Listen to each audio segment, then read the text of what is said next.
लिखा था, हम श्याम नगर के वासी हैं जहाँ दूध सी गंगा बहती है। वाह, बहुत पापी लोभी और कपटी से 100 योजन ऊपर बहती है। बहुत सुंदर। मतलब कितनी बड़ी मतलब गहरी बात है, हर आदमी इस सवाल की बात है।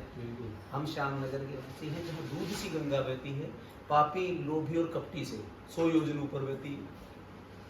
अब कोई आकर के कहाँ बहती है, अगर तुम उस स्थान में जाओगे और उस जगह को प्राप्त करोगे जब जाके दिखाई देगी, ऐसे कहाँ से दिखाई देगी।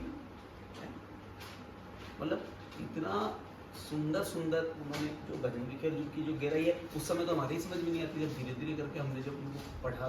जितने ठाकुर जी के चरणों में झुकते जाओगे, हाँ, वो अपने आप समझ में आता जाएगा, और जितने अपने आप में विद्वान बनते जाओगे उतना बुद्धि खराब होती जाएगी, किसी मतलब के नहीं। बिल्कुल नहीं, किसी तरह काम करनी रहोगे। ठीक बात, ये बिल्कुल सत्य है।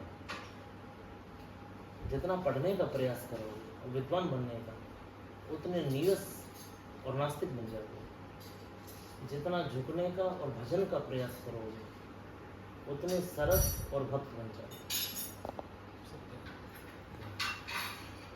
क्योंकि ठाकुर जी को पढ़ा नहीं जा सकता, ये बात बहुत ध्यान से समझना। ठाकुर जी को जिया जा सकता है, उसकी अनुभूति को अनुभव किया जा सकता है। जब उन्होंने श्रीमद् भगवद गीता में एक सूत्र छोड़ दिया कि जल में सागर में, अपना आप में सागर किया रहे,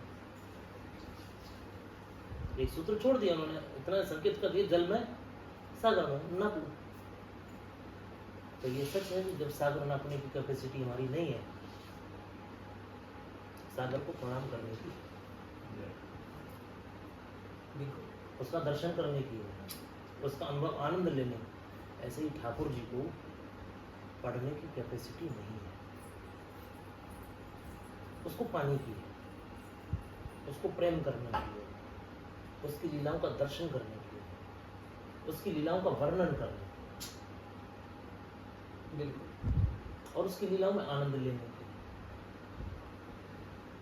यही हम लोगों का बस इतना भी है। अच्छा महाराज जी, देखो अभी भी बात है, आपने कहा सागर में, मतलब जल में सागर में, ये उन्होंने हमारी कैपेसिटी के अनुसार बोला है। हाँ हाँ हाँ हाँ, मतलब हमको तो फिर भी छोटा सा हाँ। जाएगा, अगर तुम जल समझते हो तो मैं सागर हूँ, बस नहीं तो कहा ना कि भाई मैं पर्वतों में, मैं पर्वत हूँ, बस। तो जो उस स्तर पे समझना चाहता है उसके लिए वो है है।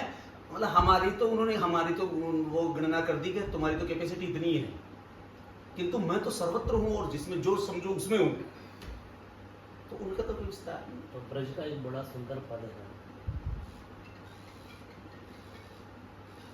योगी जन ध्यान धरे जिनको, तपसी तन गार के खाक रमा में, चारों वेद न पावत भेद, बड़े त्रिवेदी नहीं सच उपामे, स्वर्ग मृत्यु पाताल से नाम लिए से सबे सिर नाम,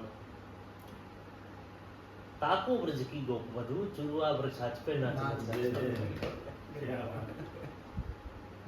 आज ये बात रसखान जी की समाधि पे गए थे, वहाँ पे ये लिखी हुई थी, वहाँ पर ये से इसी बात से वो वाला होगा, हाँ, शेष महेश गणेश हाँ, सुरेश सुजाय नहीं पर जान। ओ महाराज, वो एक ऐसा अभूतपूर्व है संत। देखो शरीर क्या रहा, नाम क्या रहा, ठाकुर जी के सामने तो सब कुछ नहीं है। हाँ, हम जब वहाँ गए हैं, हम वहाँ पता क्यों जाते हैं? शायद ये बात लौकिक जगत में है कि हम नहीं जानते। ठाकुर जी को, रसखान को ठाकुर जी का ये वरदान था कि तू जब गाएगा मैं आऊँगा। अब शरीर की तो मराया, आत्मा तो नहीं। यदि उसकी आत्मा गाती होगी तो क्या वो आता नहीं होगा? तो जब हम वहाँ जाते हैं ना, तो हर बार हमने क्या देखा है, हम जा करके बैठे और वहाँ एक मोर नाचता हुआ था, और वो समाधि के आसपास मोर कब नाचता है? जब उसको कोई साउंड फील होता है, जब उस एक आनंद फील होता है तब मोर नाचता है। तो जब हमारा मन मतलब चित्त करने लगे, वहाँ पहुँचे नहीं और वो मोर हमको मिला नहीं, कभी एक मिलेगा कभी दो मिलेंगे। तो तो निश्चय जानियो भाई उससे मिलने तो आज भी जाता है।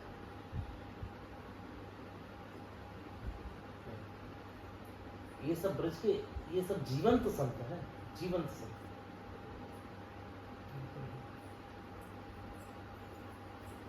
अब इन जीवंत संतों का जीवन चरित्र यदि कोई वर्णन कर ले तो महाराज वो तो खुद ही जीवंत होगा।